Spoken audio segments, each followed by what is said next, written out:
Hello students, welcome to Resolution Study Point.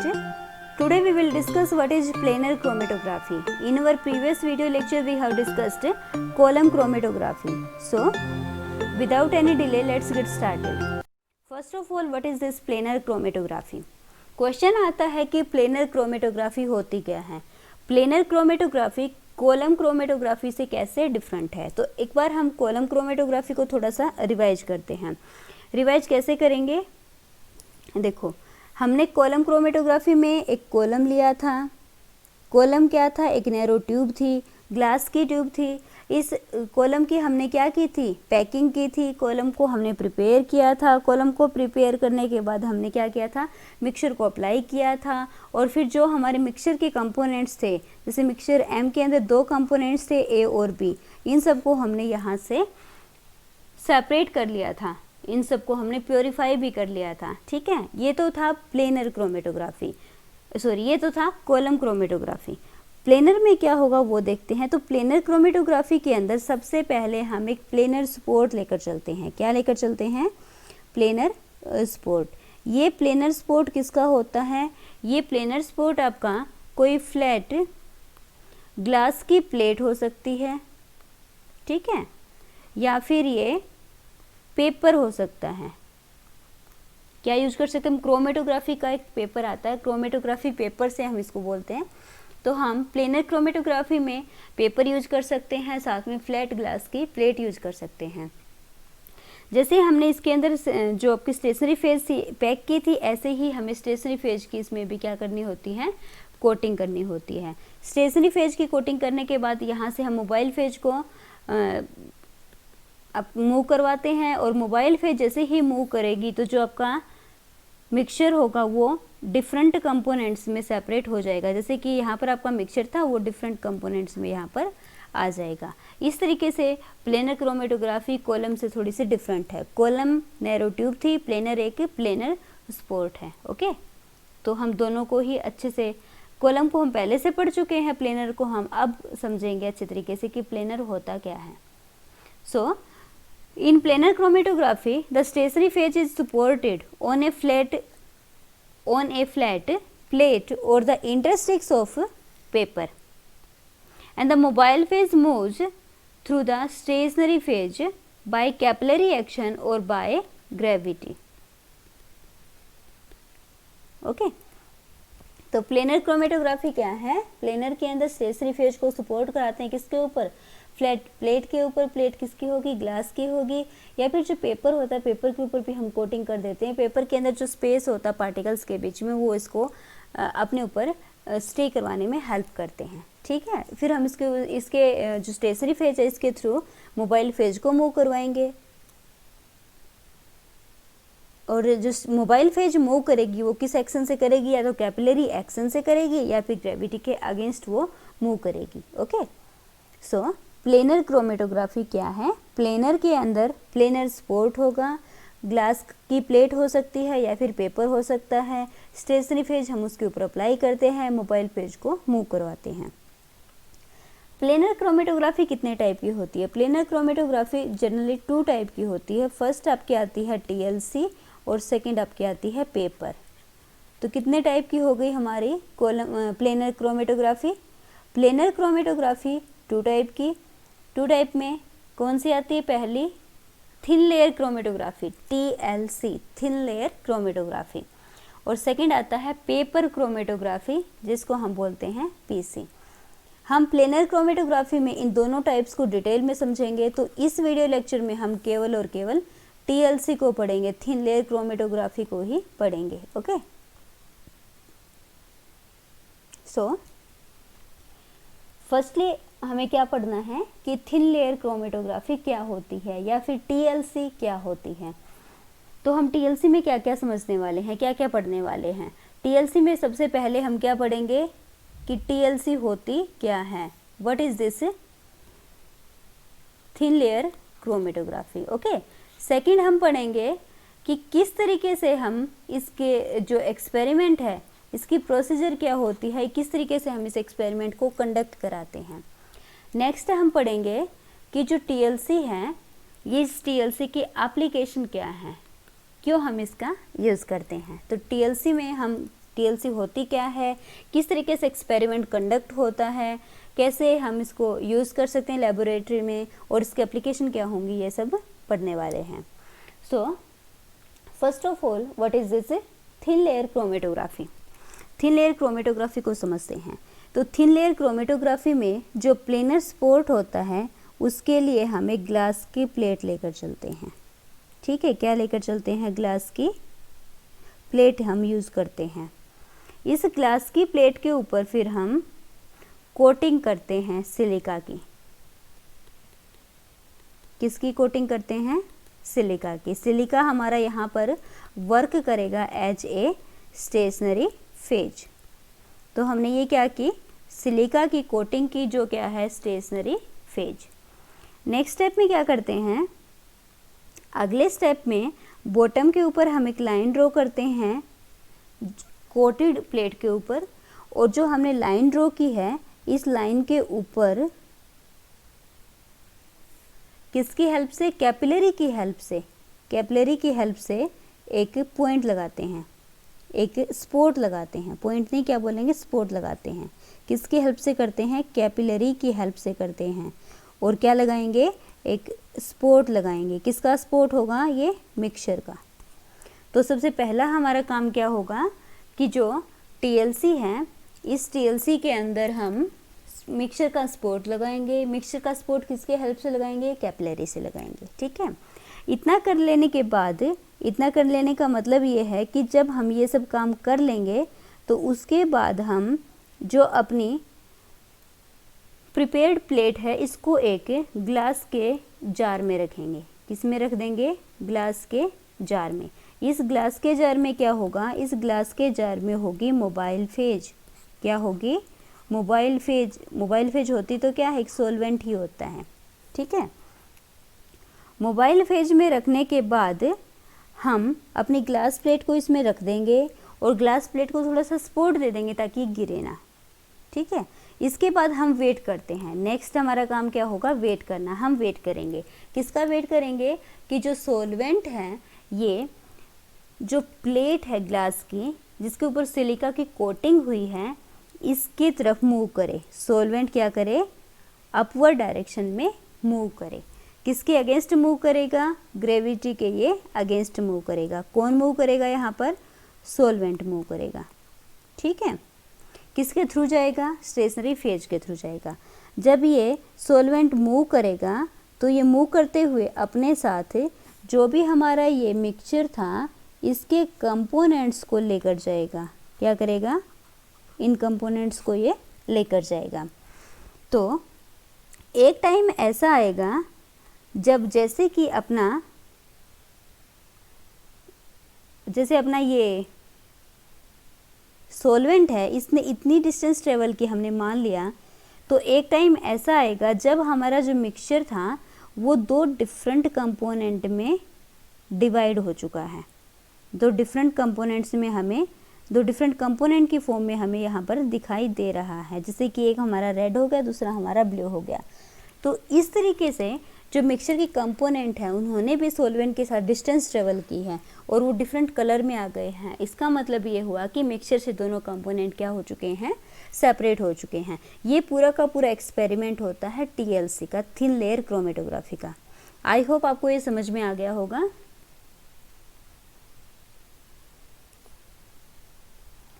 अब हम समझ लेते हैं कि ये थिन लेयर क्रोमेटोग्राफी एक्चुअल में होती क्या है। तो थिन लेयर क्रोमेटोग्राफी के अंदर जो हम स्टेशनरी फेज यूज करते हैं, उस स्टेशनरी फेज का जो सब्सटेंस हम यूज करते हैं वो फाइनली डिवाइडेड होना चाहिए। कैसे नेचर का होना चाहिए, finally divided means particle size उसका स्मॉल होना चाहिए, पाउडर्ड फॉर्म में होना चाहिए।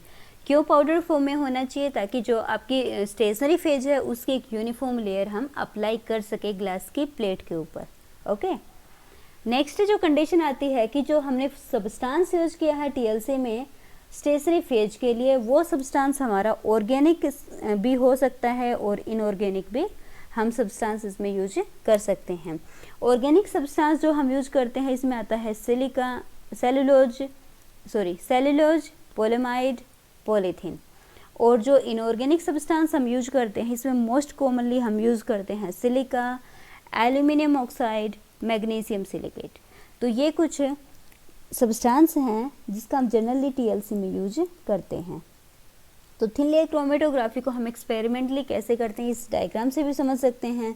इस डायग्राम में हमने जो मिक्सचर लिया है उसके अंदर 2 ही कंपोनेंट हैं। तो फर्स्ट जो स्टेप है इसके अंदर हमने जैसे कि ये टीएलसी प्रिपेयर्ड टीएलसी हमने दिखाई है।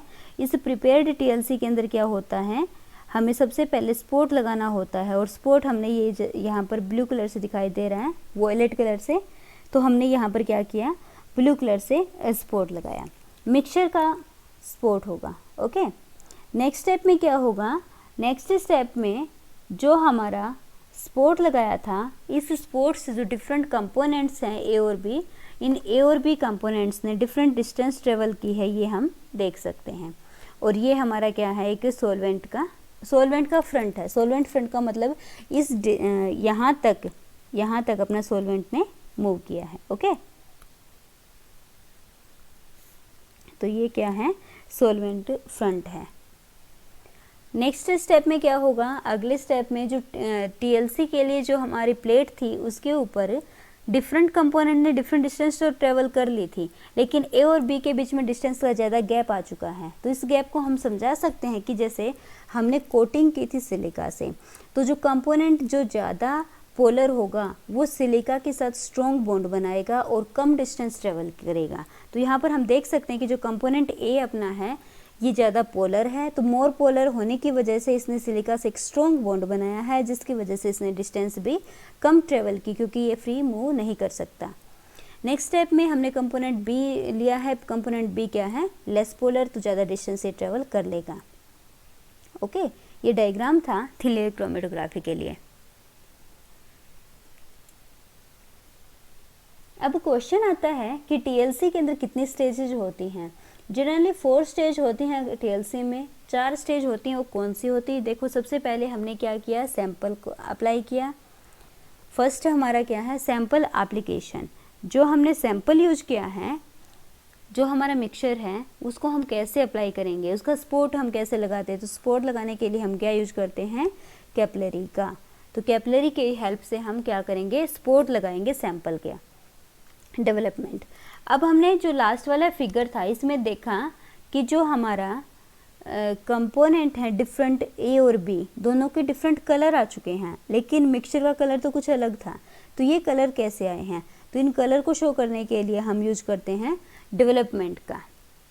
ठीक है, और डेवलपमेंट कब होता है, जब एक्चुअल में सेपरेशन होता है। विजुअलाइजेशन, अब हम इसको देखेंगे कैसे, ऐसे तो हमें दिखाई नहीं देगा, तो इसको देखने के लिए हम यूज करते हैं यूवी लाइट को। और फाइनली जब हमें दिखाई दे चुके हैं कि 2 स्पॉट आ चुके हैं, दोनों के दोनों स्पॉट ने डिफरेंट डिस्टेंस ट्रेवल की है, तो हमारा काम होता है रिजल्ट को इंटरप्रेट करना। और इंटरप्रिटेशन के लिए हम यूज़ करते हैं रिटेंशन फैक्टर का। तो हम दोनों स्पॉट के लिए क्या निकाल लेते हैं, रिटेंशन फैक्टर, और फिर रिटेंशन फैक्टर को हम करते हैं कंपेयर, और वहाँ से क्या निकाल सकते हैं, बता सकते हैं कि कौन सा कंपोनेंट का रिटेंशन फैक्टर क्या है, और आपस में कंपैरिजन भी कर सकते हैं। तो फर्स्ट हमारी स्टेज क्या थी, फर्स्ट स्टेज थी सैंपल एप्लीकेशन। सैंपल अप्लाई कैसे करेंगे, सैंपल को कैसे हम अप्लाई कर सकते हैं, इसको हम स्पॉटिंग भी बोलते हैं। क्या बोलते हैं, स्पॉटिंग, क्योंकि स्पॉट लगाते हैं ना। ओके, तो सबसे पहले हमें क्या करना है, जो हमारी प्रिपेयर्ड ग्लास की प्लेट है उसके ऊपर पेंसिल से एक लाइट लाइन ड्रॉ करनी है। जैसे कि हम यहाँ पर देख सकते हैं कि स्टार्टिंग लाइन हमें ड्रॉ करनी है पेंसिल की हेल्प से। ठीक है, फिर जो हमारा सैंपल जिसको हमें सेपरेट करना है उसको हम मिथेनॉल के अंदर डिजोल्व कर लेंगे। सॉलिड सैंपल है, सॉलिड को तो अप्लाई नहीं कर सकते, तो सॉलिड सैंपल को हम किस में डिजोल्व कर लेंगे, मिथेनॉल में। जब हमारा ये मिक्सचर आ जाएगा, इस मिक्सचर को हम कैपिलरी की हेल्प से स्पॉट करेंगे। ठीक है, टीएलसी कैपिलरी हम यूज़ करेंगे, और इसका एक हम स्पॉट लगा देंगे जो हमारा डिजोल्व्ड सैंपल है उसका। तो ये हम देख सकते कि ये जो अपनी कैपिलरी है, इस कैपिलरी से हमने क्या किया, यहाँ पर एक स्पॉट लगा दिया। ठीक है, ये हमारे सैंपल के हैं, ये हम रेफरेंस के लेकर चलते हैं। रेफरेंस से हम कंपेयर करते हैं ना कि कैसे कैसे मतलब किसका कितना रिटेंशन फैक्टर है। तो स्पॉटिंग कैसे करेंगे, एक मैंने पहले ही बताया था कि एक पेंसिल से लाइन ड्रॉ करते हैं, उसके ऊपर कैपिलरी से एक स्पॉट लगाते हैं। अब मिक्सचर हमारा सॉलिड है तो सॉलिड को तो डायरेक्ट लगा नहीं सकते, तो सॉलिड को पहले मेथनॉल में डिसॉल्व कर लेते हैं। ओके, नेक्स्ट है डेवलपमेंट। डेवलपमेंट कैसे होगा, डेवलपमेंट कैसे होगा, तो डेवलपमेंट के लिए हम क्या करते हैं, जो स्पॉटेड हमारी टीएलसी है उसको डेवलपिंग चेम्बर के अंदर रखते हैं। किस में रखते हैं, डेवलपिंग चेम्बर में। डेवलपिंग चेम्बर जो है वो क्या करेगा, कैपिलरी एक्शन की हेल्प से, कैपिलरी एक्शन या फिर अगेंस्ट द ग्रेविटी जो हमारा सॉल्वेंट था उसको मूव करवाएगा। क्या करेगा, सॉल्वेंट को मूव करवाएगा with the help of capillary action. Next step में क्या करेंगे, हम जो टीएलसी थी उसको जब हमारा सॉल्वेंट नियर टॉप लाइन पहुंच जाएगा, नियर टॉप लाइन करना है हमें ना कि टॉप पर, नियर टॉप लाइन पहुंच जाएगा तो हम टीएलसी प्लेट को वहां से रिमूव कर लेंगे। ठीक है, और जो भी हमारा टीएलसी प्लेट थी उसको एक डेवलपिंग सॉल्यूशन में हम रखते हैं, जिससे जो हमारा एक्चुअल का जो सेपरेशन है वो हो पाता है। जैसे कि मैंने वहाँ पर जब आपको ये टीएलसी समझाया था तब एक ग्लास का जार यूज किया था, उस ग्लास के जार के अंदर हमने सॉल्वेंट यूज किया था जो कि मोबाइल फेज थी, तो वही वर्क ये यहाँ पर बता रहा है डेवलपमेंट कैसे होता है। ओके, जैसे कि टीएलसी डेवलपिंग चेम्बर क्या है, एक ग्लास का जार है जिसके अंदर क्या है, सॉल्वेंट इन इट। ओके,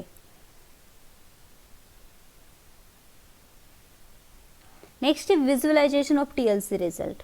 अब देखो ये एक बार मैं रिपीट करती हूँ कि जैसे हमारे पास ये स्पॉट आ चुके हैं, रेफरेंस ने मूव कर लिया, ये सैंपल के जो कंपोनेंट्स उन्होंने मूव कर लिया, लेकिन सारे के सारे स्पॉट एक जैसे हैं, हम इनको समझ नहीं पा रहे हैं, तो इनको कलराइज करने के लिए हम यूज करते हैं विजुअलाइजेशन ऑफ टीएलसी रिजल्ट। क्या करते हैं हम, विजुअलाइजेशन ऑफ टीएलसी रिजल्ट। और विजुअलाइजेशन के लिए हम सबसे पहले काम क्या करेंगे, अलाउ करेंगे solvent to evaporate from the surface of TLC plate. कहने की बात यह है कि जो टीएलसी प्लेट सॉल्वेंट ने तो मूव कर लिया है, दोनों अपने जो डिफरेंट स्पॉट थे, डिफरेंट कंपोनेंट्स उन्होंने भी डिफरेंट डिस्टेंस ट्रेवल कर ली है, सेपरेट हो चुके हैं। तो अब इस कंडीशन में हम क्या करेंगे, जो भी अपनी ग्लास की प्लेट होगी उसको बिल्कुल ड्राई करेंगे। ड्राई करने के लिए हम ड्रायर का यूज कर सकते हैं, और ड्राई करने का मतलब है कि जो उसके ऊपर सॉल्वेंट है उस सॉल्वेंट को हम क्या कर रहे हैं, इवोपरेट कर रहे हैं। ओके, जब ड्राई हो जाएगी टीएलसी प्लेट फिर हम उसको यूवी लाइट के अंदर उसको देख सकते हैं, ताकि जो आपके स्पॉट थे वो डिफरेंट कलर के आपको मिल जाए। फिर जो हमें स्पॉट दिखाई देंगे वहां पर हम क्या करेंगे, पेंसिल की हेल्प से मार्क लगा लेंगे।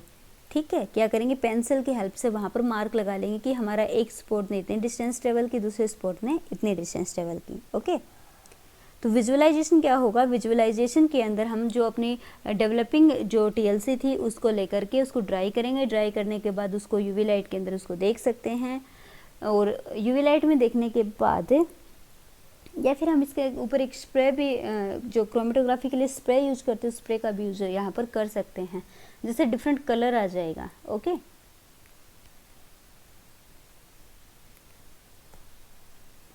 नेक्स्ट और जो फाइनल स्टेज होगी टीएलसी में वो होगी interpretation of TLC result. TLC result का इंटरप्रिटेशन कैसे करेंगे, तो सबसे पहले हमारा काम होगा रिटेंशन फैक्टर फाइंड आउट करना। जितने भी स्पॉट हैं उन सब के लिए रिटेंशन फैक्टर फाइंड आउट करेंगे। और रिटेंशन फैक्टर क्या होता है, रिटेंशन फैक्टर रेशियो होता है। रेशियो किसका होता है, डिस्टेंस का। किसकी डिस्टेंस का, तो जो रिटेंशन फैक्टर होता है आर एफ से जिसको हम लिखते हैं वो होता है distance travelled by the spot to the distance travelled by the solvent. Spot ने कितनी डिस्टेंस ट्रेवल की उसको डिवाइड कर देते हैं सॉल्वेंट के डिस्टेंस से, तो वो हमारा क्या आ जाता है, रिटेंशन फैक्टर। और रिटेंशन फैक्टर की वैल्यू ऑलवेज लेस देन 1 होती है, क्योंकि आपको पता है कि सोल्यूट जो है यानी कि जो स्पॉट आपका है वो सॉल्वेंट से ज़्यादा डिस्टेंस तो ट्रेवल कर नहीं सकता, तो जो रिटेंशन फैक्टर है इसकी वैल्यू हमेशा क्या होती है, 1 से small. Okay, now what is this retardation factor, RF. Retention factor बोल दो या फिर रिटार्डेशन फैक्टर बोल दो, एक ही बात है। रिटार्डेशन फैक्टर क्या होता है, रिटेंशन में क्या पढ़ा हमने, एक बार बताती हूँ। RF वैल्यू हमने निकाली, रिटेंशन फैक्टर जो क्या है distance travelled by the spot to the distance travelled by the solvent, ये रेशो होता है, वैल्यू ऑलवेज 1 से स्मॉल होती है। अब ये रिटार्डेशन फैक्टर क्या है, रिटार्डेशन फैक्टर क्या है? तो in thin layer chromatography when the condition are kept constant a particular compound always travel a fixed percentage of the distance travelled by the solvent front. ठीक है, इसको हम RF फैक्टर भी बोलते हैं, RF से लिखते हैं। तो रिटार्डेशन फैक्टर क्या है? रिटार्डेशन फैक्टर क्या कहता है कि अगर एक पर्टिकुलर क्रोमेटोग्राफी के लिए हम कंडीशंस को कांस्टेंट कर देते हैं तो जो स्पॉट होता है वो सॉल्वेंट फ्रंट में एक फिक्स परसेंटेज के डिस्टेंस को ट्रेवल करता है। इसको जनरली हम RF से लिखते हैं, इसको बोलते क्या है? रिटार्डेशन फैक्टर या फिर रेशियो टू फ्रंट। ओके, इसको हम डेसिमल फ्रैक्शन में लिखते हैं। किस में लिखते हैं? डेसिमल फ्रैक्शन में। और इसकी वैल्यू ऑलवेज अगर 3 से 7 के बीच में है, इसकी वैल्यू कहाँ से कहाँ है? 3 से 0.3 टू 0.7 है, तो ये बेस्ट रिजल्ट देता है, एक्यूरेट यहाँ पर सेपरेशन हो पाता है। Okay, now stationary phase. तो क्वेश्चन है कि जो TLC है, TLC में आप स्टेशनरी फेज कैसे यूज करते हो?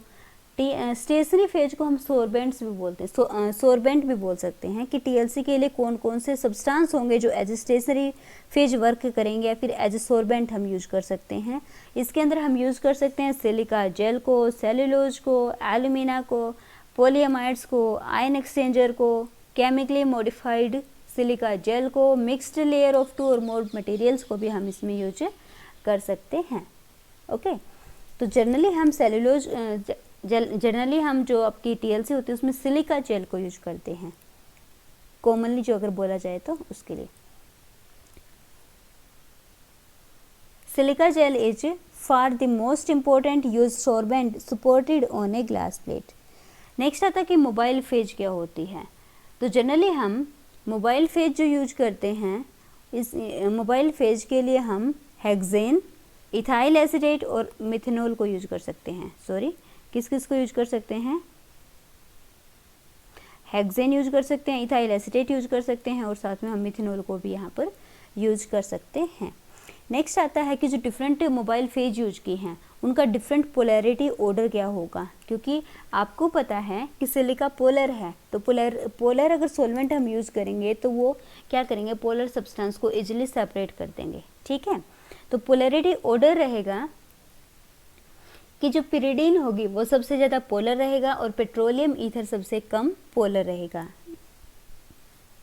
ये कुछ सॉल्वेंट्स का पोलैरिटी ऑर्डर है जो as a mobile phase work कर सकता है, जिसमें आता है सबसे कम पेट्रोलियम ईथर, उसके बाद साइक्लोहेक्सेन, फिर आपका carbon tetrachloride, trichloroethane, toluene, benzene, dichloromethane, chloroform, diethyl ether, ethyl acetate, acetone, n propanol और आपका ethanol, methanol, water and pyridine.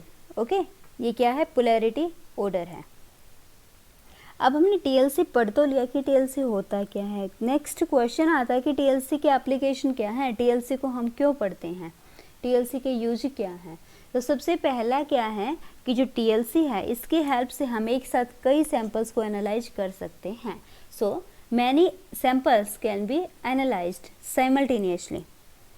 Second आता है कि जब हम TLC यूज करते हैं तो सॉल्वेंट की भी हमें कम रिक्वायरमेंट होती है।